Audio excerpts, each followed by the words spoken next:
चलिए बच्चों, banking company में कल तक जो डिस्कशन हुआ था वो इस बात पर हुआ था कि हम स्पेशल ट्रांजैक्शंस कर रहे हैं और स्पेशल ट्रांजैक्शन में बिल फॉर कलेक्शन हम लोगों ने कल पूरा कर लिया था।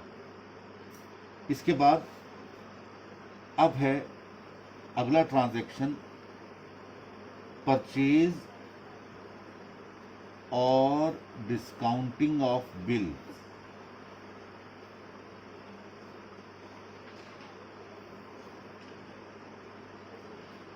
यानी बिल का परचेज करना या बिल का डिस्काउंट करना। अभी तक आपने पार्टीज की बुक्स में ये एंट्री पास की थी। पार्टीज की बुक्स में, पार्टीज से मतलब हो गया एक कस्टमर की बुक में। आज पहली बार आपको बैंक की बुक में इस तरह की एंट्री पास करनी होगी। ये वो बिल होते हैं जो कि बैंक अपने कस्टमर के बिहाफ पर, बल्कि कस्टमर के बिहाफ भी नहीं कहना, कस्टमर के बिल को उन बिल्स की मैच्योरिटी डेट से पहले उनको कैश दे देता है और इसके बदले में अपने उतने पीरियड का इंटरेस्ट डिस्काउंट के रूप में काट लेता है। ये डिस्काउंटिंग ऑफ बिल कहा जाता है। अगर मैच्योरिटी डेट पर, चूंकि बैंक जाता है ड्रॉई के पास पेमेंट लेने के लिए, यदि ड्रॉई इसका पेमेंट कर देता है तो ट्रांजैक्शन का यहीं द एंड हो जाता है। लेकिन अगर वो पेमेंट नहीं करता तो बैंक ड्रॉयर के खाते में से ये रकम काट लेता है। यानी किसी भी हालत में बैंक को इस ट्रांजैक्शन के बदले में कोई नुकसान नहीं होता है। अब देखिए एंट्री क्या करेंगे। सबसे पहले ऑन डिस्काउंटिंग, डिस्काउंटिंग के टाइम पर हम इसकी क्या एंट्री पास करेंगे, और वो एंट्री होगी discounted bill account debited to customer account. कई बार हम लोगों ने चर्चा की है कि ऐसे बिल की अमाउंट बैंक कभी भी कैश में नहीं देता, हमेशा कस्टमर के खाते में जमा करता है। तो आपने यहां कस्टमर अकाउंट को क्रेडिट किया टू डिस्काउंट अकाउंट। जितना बैंक ने डिस्काउंट काट लिया वो उसकी इनकम है, तो डिस्काउंटिंग बिल तो फेस वैल्यू से डेबिट होगा, डिस्काउंट क्रेडिट होगा डिस्काउंट की रकम से, और नेट प्रोसीड्स हम कस्टमर के खाते में क्रेडिट कर देंगे। ये उस वक्त एंट्री आपने पास की जिस वक्त बैंक ने वो बिल डिस्काउंट किया। ठीक है, चलिए अच्छी बात है। इसके बाद हम अगली एंट्री पास करेंगे ऑन कलेक्शन। मैच्योरिटी डेट पर, एट मैच्योरिटी डेट, ये बिल दरअसल बैंक कलेक्ट कर लेगा। किससे कलेक्ट कर लेगा? ड्रॉई से। तो बैंक एंट्री पास करेगा cash debited to discounted bill.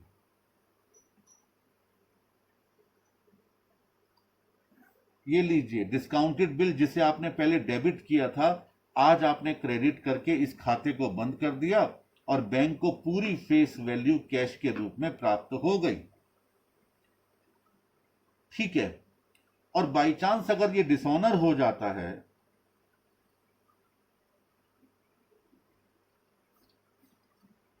तो आप एंट्री पास करेंगे कस्टमर डेबिटेड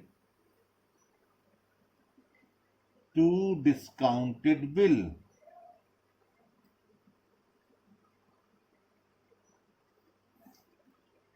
जितनी रकम कस्टमर को आपने क्रेडिट की थी वो तो नेट प्रोसीड क्रेडिट किया था, लेकिन आज जब आपका बिल डिसऑनर हो गया तो आपने पूरी रकम डेबिट कर ली कस्टमर के खाते में। यानी बाकी बचा हुआ डिस्काउंट बैंक का फायदा हो गया। ये था डिस्काउंटिंग ऑफ ए बिल या परचेज ऑफ ए बिल। याद रखिए, ये डिस्काउंटेड बिल किसी भी बैंक के लिए एडवांसेस हैं। क्या है? एडवांसेस। बैंक ने ये एडवांस दिया हुआ है, इसीलिए ये असेट साइड में स्केड्यूल 9 में, याद करो, पहला स्केड्यूल क्या था? केन। दूसरा स्केड्यूल रामू, तीसरा धोबी, चौथा बाई, पांचवा ऑरेंजेस, तो 5 तो हो गए उसके। छठा सी, आठवां 7वां बी, फिर आई 8वां, और फिर ए, सीबीआई ए फ्रॉड ऑर्गेनाइजेशन। तो एडवांसेस यानी स्केड्यूल 9 में आप इसे शो करेंगे असेट साइड में, किस नाम से? डिस्काउंटेड बिल के नाम से। हेडिंग क्या होगा? एडवांसेस। ठीक है। अब चलिए हम एक बहुत महत्वपूर्ण पार्ट यहां पर डिस्कस करने जा रहे हैं, और एग्जाम में इसके आने के चांसेस बहुत रहते हैं, कम से कम इस चैप्टर में, और वो है rebate on bills discounted. Rebate on bills discounted. देखिए, ये बहुत शानदार पॉइंट है, मैंने आपसे पहले कहा, और इस पॉइंट को बड़े ध्यान से आपको समझना है।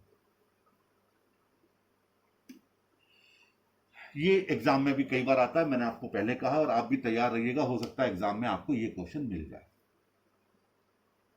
यहां पर पहले हम समझते हैं कि ये केस क्या है। केस ये है कि जब आप किसी बंदे का बिल डिस्काउंट करते हैं, उससे डिस्काउंट ले लेते हैं, वो बिल एक पीरियड का होता है। पीरियड 2 महीने हो, 3 महीने हो, 4 महीने हो, 6 महीने हो, 9 महीने। आपने कोई बिल जनवरी 15 तारीख को डिस्काउंट किया, आप एक बैंक हैं, और वो बिल 5 महीने का था, तो क्या हुआ? वो बिल की मैच्योरिटी डेट कब आएगी? 15 फरवरी 1 महीना, 15 मार्च 2 महीना, 15 अप्रैल 3 महीना, 15 मई 4 महीना, और 15 जून 5 महीना। 15 जून को 3 दिन ग्रेस के और जुड़ते हैं, 18 जून हो गई इसकी ड्यू डेट। आप जरा गौर कीजिएगा, आप 31 मार्च को बैंक के खाते बनाते हैं, आपने ये डिस्काउंट 15 जनवरी को लेकर के अपनी बुक्स में दिखा दिया। अभी आपने देखा था, डिस्काउंट को आपने क्रेडिट करते हैं जब आप बिल डिस्काउंट करते हैं, आपने इसे अपनी इनकम मान लिया। लेकिन गौर करो, आप 31 मार्च तक के खाते बना रहे हैं, तो आपकी बुक्स में तो इनकम आनी चाहिए 15 जनवरी से 31 मार्च तक की, क्योंकि उसके आगे के पीरियड जो अप्रैल है, मई है, और 15 जून, 2.5 महीने, ये तो अगले साल में आएंगे, इस साल में थोड़ी आ रहे हैं। इस साल में तो खाली पहले के 2.5 महीने आ रहे हैं, 15 जनवरी से 31 मार्च तक। तो कायदे में तो उन 5 महीनों का डिस्काउंट जो आपने काटा, जो वाकई में इंटरेस्ट होता है, लेकिन नेगोशिएबल इंस्ट्रूमेंट एक्ट में उसे डिस्काउंट कहा गया है, तो डिस्काउंट कहते हैं हम लोग। कायदे में 2.5 महीने का डिस्काउंट आना चाहिए पिछले साल के इनकम में, और 2.5 महीने का अगले साल की इनकम में, और आपने पूरे 5 महीने का दिखाया। तो जब 2.5 महीने का डिस्काउंट हम हटाएंगे, उसी को कहते हैं रिबेट ऑन बिल डिस्काउंटेड। क्या कहते हैं? Rebate on bill discounted. जरा देखिए क्या मीनिंग लिखा है। Rebate on bill discounted refers to the discount for the unexpired term. वो टर्म जो 31 मार्च को अभी एक्सपायर नहीं हुई है, of the bill at the end of the accounting period. यानी अकाउंटिंग पीरियड पर जो टर्म अभी अनएक्सपायर्ड है, अभी एक्सपायर नहीं हुई है, उसे हम कहेंगे, ये रिबेट उस पीरियड की डिस्काउंट का होता है। इसको निकालने का तरीका भी बताया गया। Total annual discount multiplied by number of days after the close of the year divided by 365। अब जरा गौर कीजिए, ये फॉर्मूला कैसे बना। आप कहेंगे सर ये तो आधा आधा कर लेते। ऐसा नहीं करते। दरअसल कोई बिल 5 महीने का है, कोई 4 महीने का है, कोई 3 महीने का है, आधा आधा तो वैसे भी नहीं हो पाता। हम लोग क्या करते हैं, ये देखते हैं, चूंकि डिस्काउंट एनुअल होता है, हम पहले 12 महीने की डिस्काउंट निकाल लेते हैं कि अगर ये बिल 12 महीने का होता तो टोटल डिस्काउंट कितना आता। फिर 365 से उसे डिवाइड करके जितने दिन अनएक्सपायर्ड होते हैं उतने दिनों को मल्टीप्लाई करके हम डिस्काउंट निकाल लेते हैं, बाकायदा दिनों का, महीनों का नहीं। कैसे? जैसे 30 दिन अप्रैल के हो गए तो अप्रैल के 30 दिन, मई के 31 दिन, जून के 15 दिन, और अगर 3 दिन ग्रेस पीरियड था 3 दिन और ऐड करते हुए 56 दिनों, 2.5 महीने का नहीं, सॉरी 76 डेज का आपको इंटरेस्ट निकालना है। अगर हम बीच में ग्रेस का पीरियड जोड़ देंगे, 3 दिन और जोड़ने पड़ेंगे, तो डिवाइडेड बाय 365 करके हम मल्टीप्लाई बाय 79 डेज करेंगे। जो निकल के आएगा वो होगा हमारा रिबेट, जो अगले साल के लिए जाएगा। आप समझ रहे हैं ना मेरी बात को?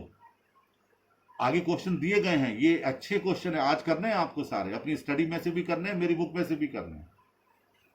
अब सोचो कि आपने अपनी इनकम में से वो डिस्काउंट हटा दिया जो पीरियड अभी अनएक्सपायर्ड था, तो पिछले साल भी आपने हटाया होगा, वो इस साल की इनकम होगा। आप खुद सोचो ना, जब आपने पिछले साल भी हटाया था तो वो अब आपकी इस साल की इनकम होगा। तो आप क्या करेंगे कि पिछले साल की जो रिबेट ऑन बिल डिस्काउंटेड होगा उसे जोड़ेंगे इस साल के डिस्काउंट में और इस साल वाले को घटाएंगे। आप समझ रहे हैं? इसका मतलब यह हो गया कि रिबेट ऑन बिल डिस्काउंटेड हमारे लिए लायबिलिटी था लास्ट ईयर, उसका बैलेंस क्रेडिट था। देखिए मैं अकाउंट बनाता हूं, ये लीजिए रिबेट ऑन बिल डिस्काउंटेड, ये अकाउंट बना रहा हूं मैं, और नीचे डिस्काउंट ऑन बिल्स अकाउंट बनाया।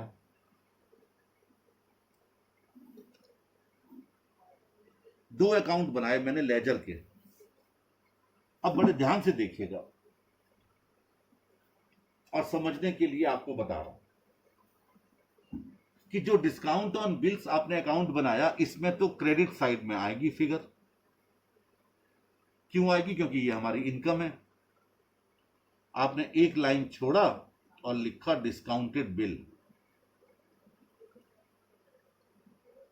अब ये सारी इनकम अगर इसी साल की होती तो डेबिट साइड में 2P&L दिखा देते हैं, लेकिन चूंकि पूरी इनकम है नहीं, इसमें से कुछ रिबेट है जो अनएक्सपायर्ड टर्म की है, तो डेबिट साइड में आपने दिखाया to rebate on bill discounted. इसलिए दिखाया क्योंकि वो इस क्रेडिट साइड वाली इनकम में इंक्लूड है और हमें उसे लेस करना है। तो स्वाभाविक है रिबेट ऑन बिल डिस्काउंटेड में ये कौन सी साइड में चला गया? क्रेडिट साइड में चला गया। बाय डिस्काउंटेड बिल या डिस्काउंट ऑन बिल, ये वाला जो यहां आपने डेबिट में लिखा था डिस्काउंट ऑन बिल में, वो वहां क्रेडिट साइड में चला गया। अब जो पिछले साल का था रिबेट ऑन बिल डिस्काउंटेड, उसका बैलेंस क्या होगा? क्रेडिट होगा। तो वो आपने क्रेडिट साइड में लिखा होगा by balance brought down, rebate वाले अकाउंट में।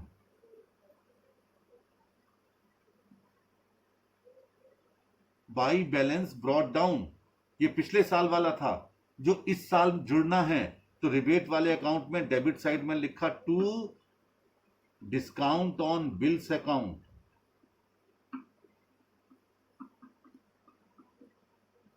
और ये डिस्काउंट ऑन बिल्स अकाउंट के क्रेडिट साइड में आ गया by rebate on bill discounted.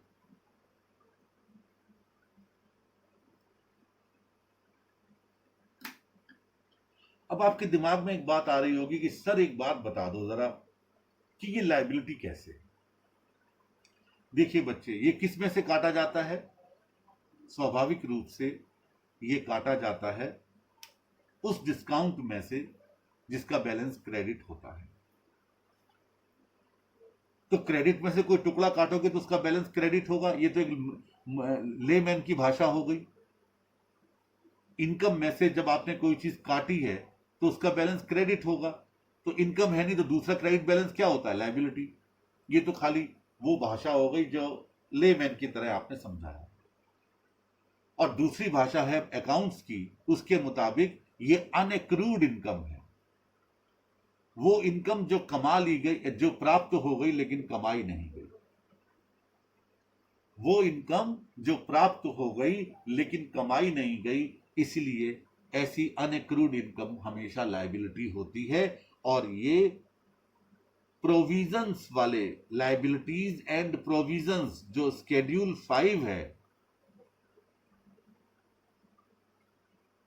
Can Ramu Dhobi by oranges, जो अदर्स है, उसमें लिखा जाता है अदर लायबिलिटीज एंड प्रोविजंस, उसमें दिखाया जाता है किस नाम से? रिबेट ऑन बिल डिस्काउंटेड के नाम से। अब जो आपने रिबेट का खाता बना रखा था उसके क्रेडिट साइड में लिखा था डिस्काउंट ऑन बिल्स अकाउंट, उसको आप बैलेंस सीधी कर दीजिए, खाता बंद हो गया। अगली बार यही बैलेंस बीडी होकर के क्रेडिट साइड में आ जाएगा जैसे इस साल आया था। और इधर डिस्काउंट में पिछले साल का जोड़ दिया, इस साल का घटा दिया, बाकी बचा हुआ टू P&L अकाउंट में चला गया बैंक के। ये इनकम हो गई बैंक की। और बताओ कौन से स्केड्यूल में जाएगा ये P&L अकाउंट में? ये डिस्काउंट ऑन बिल्स। पहले इनकम के कौन कौन से स्केड्यूल होते हैं? इनकम के होते हैं 13, 14। 13 और 14 सिर्फ दो बस। खर्चों के होते हैं 15 और 16। 15 में आता है इंटरेस्ट एक्सपेंडेड और 16 में आता है अदर ऑपरेटिंग एक्सपेंसेस। ठीक है, तो 13 में आएगा कि 14 में आएगा? अच्छा, 14 में। 14 में क्या दिखाते हैं? अदर इनकम लिखेंगे, 13 में इंटरेस्ट इनकम होती है। हमेशा ध्यान रखिए 13 में ही आएगा। आप देखो अपना नोट्स खोल करके, स्केड्यूल 13 में लिखा है इंटरेस्ट अर्नड, तो interest discount on advances and bills सबसे ऊपर लिखा हुआ है। 13 में जाएगा। 14 में अदर्स होते हैं। अदर्स में क्या है? Commission, exchange, brokerage, profit on sale of investment, loss on sale of investment घटा करके profit and sale of land, building and other asset, वो अदर्स में जाता है। तो इंटरेस्ट और ये डिस्काउंट हमेशा स्केड्यूल 13 में आएगा, ध्यान रखिएगा। इवन इनकम फ्रॉम इन्वेस्टमेंट भी इसी में आएगी। ठीक है, चलिए अब इसकी एंट्री पास करते हैं। आपने डिस्काउंट में से इसे घटाया था, डिस्काउंट का बैलेंस क्रेडिट होता है, तो ये लीजिए at the end of the accounting period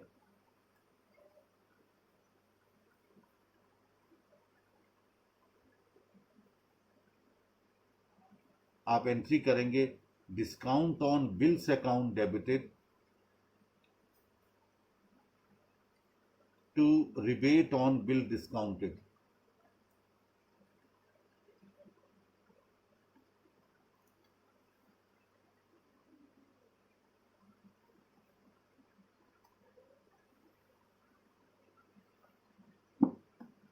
और at the beginning of next accounting period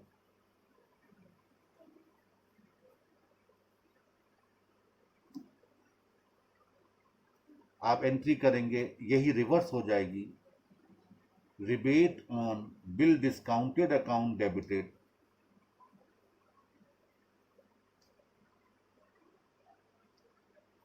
to discount on bills.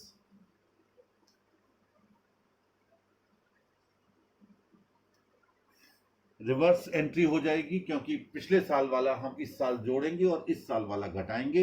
इस तरीके से आप ये एंट्री पास करेंगे। ये था रिबेट ऑन बिल डिस्काउंटेड। अब आइए अंतिम पॉइंट, एक्सेप्टेंसेस एंड एंडोर्समेंट।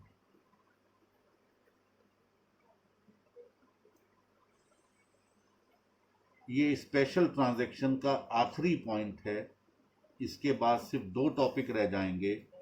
एक रह जाएगा प्रोविजन बनाना असेट्स के ऊपर, और दूसरा कैपिटल एडिक्वेसी नॉर्म, यानी कि टीयर 1 कैपिटल, टीयर 2 कैपिटल, और उसके बाद ये चैप्टर समाप्त हो जाएगा। देखिए एक्सेप्टेंसेस एंड एंडोर्समेंट क्या है। जब बैंक अपने कस्टमर के बिल्स को एक्सेप्ट करता है और एंडोर्स करता है अपने कस्टमर के बिहाफ पर, तो बैंक एक लायबिलिटी लेता है उस पार्टी के अगेंस्ट में जिसने इस बिल को एक्सेप्ट करने के लिए राजीनामा दे दिया, और बैंक का ये एक करस्पॉन्डिंग क्लेम भी होता है उस कस्टमर के against on whose behalf it has accepted और एंडोर्स द बिल। ए ने कोई बिल लिखा और बी को उसने एंडोर्स कर दिया, बीच में बैंक को ले लिया। यानी कि अब जरा इसको और ध्यान से सोचिए कि लेने वाला ए और देने वाला बी, बैंक को बीच में रख लिया। बैंक ने बी के बिहाफ पर यह बिल एंडोर्स कर दिया, यानी एक्सेप्ट कर लिया। तो बैंक के लिए ना ये असेट है और ना ये लायबिलिटी है देखा जाए, और अगर दूसरी तरफ देखते हैं तो ये असेट भी है और लायबिलिटी भी है। एक तरफ बैंक को ये प्राप्त होगा और दूसरी तरफ बैंक को ये पेमेंट करना होगा। कुछ लोगों का मत है कि ये बिल सिर्फ बिल एक्सेप्टेड रजिस्टर में दिखाना चाहिए, इसको मेन अकाउंट्स में दिखाना ही नहीं चाहिए कि bank makes the payment of such bill at maturity and collects the amount from the customer। Bank maturity date पर इस बिल का भुगतान कर देगा और कस्टमर से फिर कलेक्ट कर लेगा। If the customer does not pay on demand, the bank disposes of the security deposited by the customer. अगर कस्टमर इसका भुगतान नहीं करता तो बैंक उस सिक्योरिटी को जब्त कर लेगा जो इसके बदले में बैंक ने अपने पास रख ली थी। तो कहने का मतलब क्या हो गया कि कोई बिल जिसका भुगतान बैंक कर रहा है वो फाइनली अपने कस्टमर से मैच्योरिटी डेट पर उसके खाते में से निकाल लेगा। अब जैसे मैंने एक एचडीएफसी की पॉलिसी ली हुई है, उस पॉलिसी पर मैंने ईसीएस कर रखा है। ईसीएस की फुल फॉर्म मेरे दिमाग से उतर रही है, इलेक्ट्रॉनिक कैश, और एस का कोई और है। तो एचडीएफसी डायरेक्ट मेरे खाते में से वो रकम लेस कर लेती है।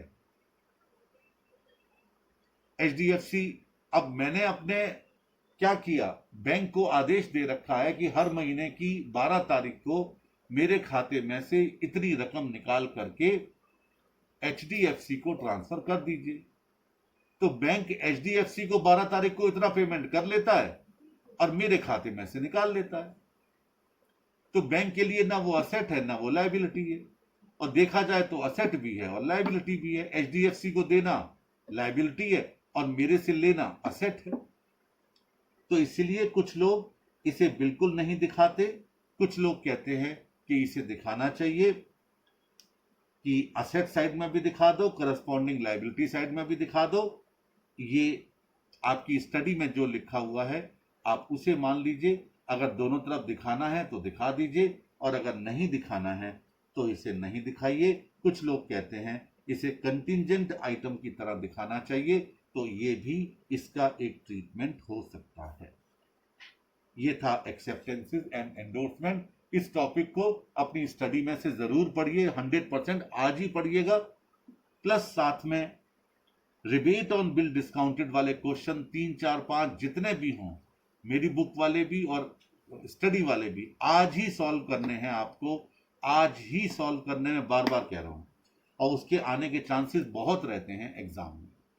अब आपको बताने के लिए मेरे पास रह गया है कैपिटल एडिक्वेसी नॉर्म वाला, जिसमें कि हम टीयर 1 टीयर 2 कैपिटल के बारे में डिस्कशन करेंगे और कितना रिस्क होता है असेट्स पर वो डिस्कस करेंगे, और फिर अंतिम पॉइंट कि आप किस तरीके से अपने बिजनेस में स्टैंडर्ड्स असेट्स पर कितना कितना प्रोविजन बनाएंगे, कल उस पर डिस्कशन होगा। That's all.